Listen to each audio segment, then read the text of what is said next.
Counter-terrorism strategy has recognized these emerging threats. We hope the Secretary General's report will focus on these new threats of terrorism posed by Islamophobes and right-wing extremists. I call on the Secretary General to convene a global dialogue on countering the rise of Islamophobia.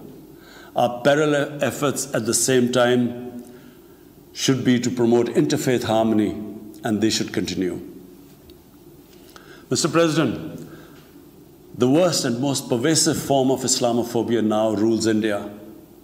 The hate-filled Hindutva ideology propagated by the fascist RSS BJP regime has unleashed a reign of fear and violence against India's 200 million Muslim-strong community.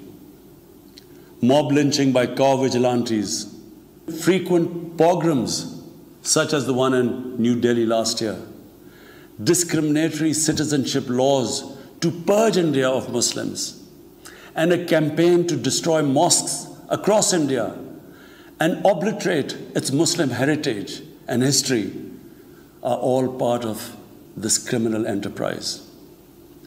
New Delhi has also embarked on what it ominously calls the final solution for Jammu and Kashmir dispute. It has undertaken a series of illegal and unilateral measures in occupied Jammu and Kashmir since 5th August 2019. It has unleashed a reign of terror by an occupation force of 900,000. It has jailed senior Kashmiri leadership, imposed a clampdown on media and internet, violently suppressed peaceful protest, abducted 13,000 young Kashmiris and tortured hundreds of them. It has extrajudicially killed hundreds of innocent Kashmiris in fake encounters and imposed collective punishments by destroying entire neighborhoods and villages. We had unveiled a detailed dossier on gross and systematic violations of human rights by the Indian security forces in occupied Jammu and Kashmir. This repression is accompanied by illegal efforts to change the demographic structure of the occupied territory and transform it from a Muslim majority into a Muslim minority. Indian actions violate the resolutions of the United Nations Security Council on Jammu and Kashmir. They clearly prescribe, the resolutions clearly prescribe that the final disposition of the disputed territory should be decided by its people through a free and impartial plebiscite held under the UN auspices. India's action in occupied Jammu and Kashmir also violate international human rights and humanitarian laws, including the 4th Geneva Convention, and amount to war crimes and crimes against humanity. It is unfortunate, very unfortunate, that the world's approach to violations of human rights lack even-handedness and even are selective. Geopolitical considerations or corporate interests, commercial interests, often compel major powers to overlook the transgressions of their affiliated countries. Such double standards, and the most glaring in case of India, where this RSS BJP regime is being allowed to get away with human rights abuses with complete immunity.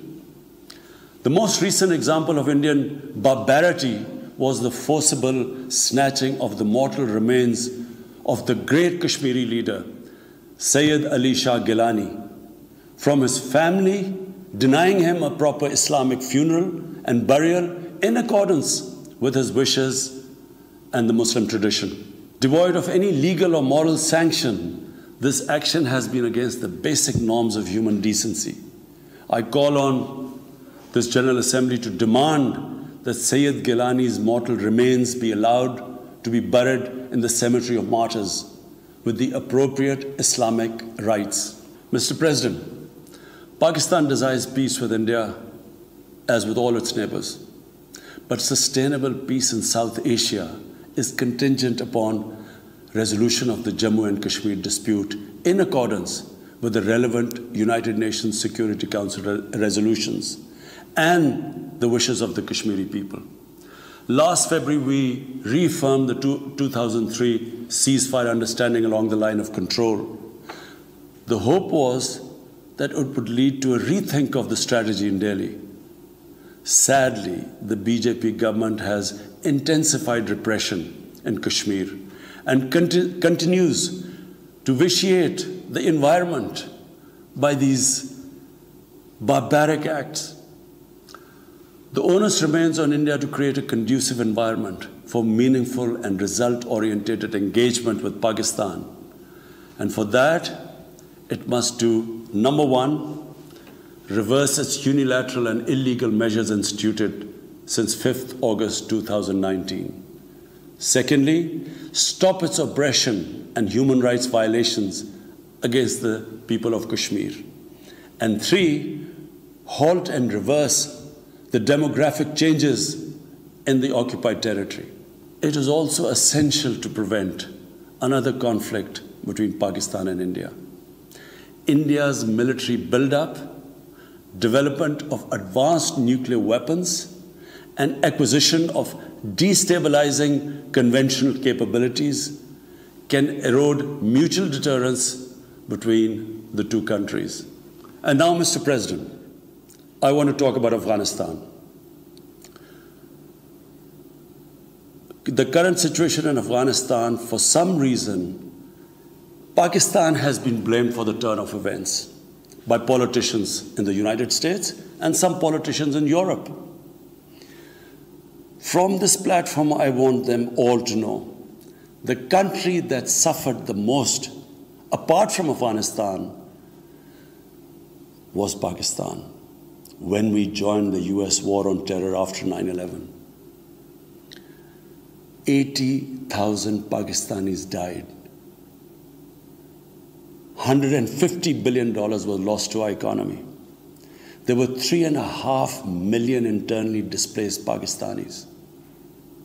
And why did this happen? In the 80s, Pakistan was a frontline state in fighting against the occupation of Afghanistan. Pakistan and the United States trained mujahideen groups to fight for the liberation of Afghanistan. Amongst those mujahideen groups were Al-Qaeda, were various groups from all over the world. There were mujahideen, Afghan mujahideen. These were considered heroes. President Ronald Reagan invited them to White House in 1983. And according to news items, he compared them to the founding fathers of the United States. They were heroes. Come 1989, the Soviets leave. So do the Americans, abandon Afghanistan. Pakistan was left with 5 million Afghan refugees. We were left with sectarian militant groups which never existed before. But the worst cut of it was that a year later, Pakistan was sanctioned by the US. We felt used.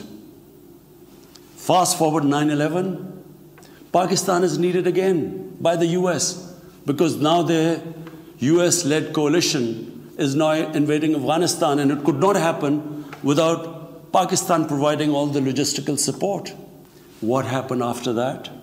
The same mujahideen that we had trained that fighting foreign occupation was a sacred duty, a holy war or jihad, they turned against us. We were called collaborators. They declared jihad on us.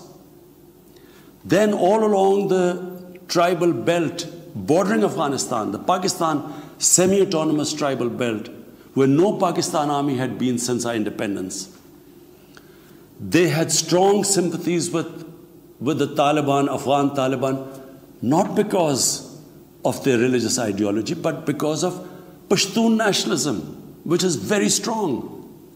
Then there were 3 million Afghan refugees still in Pakistan, all Pashtuns, living in camps, 500,000, the biggest camp, 100,000 camps. They all had affinity and sympathies with the Afghan Taliban. So what happened? They too turned against Pakistan. For the first time, we had militant Taliban in Pakistan. And they too attacked Pakistan government. When our army went in the tribal areas for the first time in our history, whenever an army goes into civilian areas, there's collateral damage. So there was collateral damage, which multiplied the militants to seek revenge. But not just that. The world must know that in Pakistan, there were 480 drone attacks conducted by the US. 480 drone attacks. And we all know that drone attacks are not that precise. They cause more collateral damage than the militants they are targeting. So, who did the people whose relatives were being killed? Who did they seek revenge? Against Pakistan. Between 2004 and 2014, there were 50 different militant groups attacking the state of Pakistan. At one point, people like us were worried that will we survive this? There were bombs going all over Pakistan. Our capital was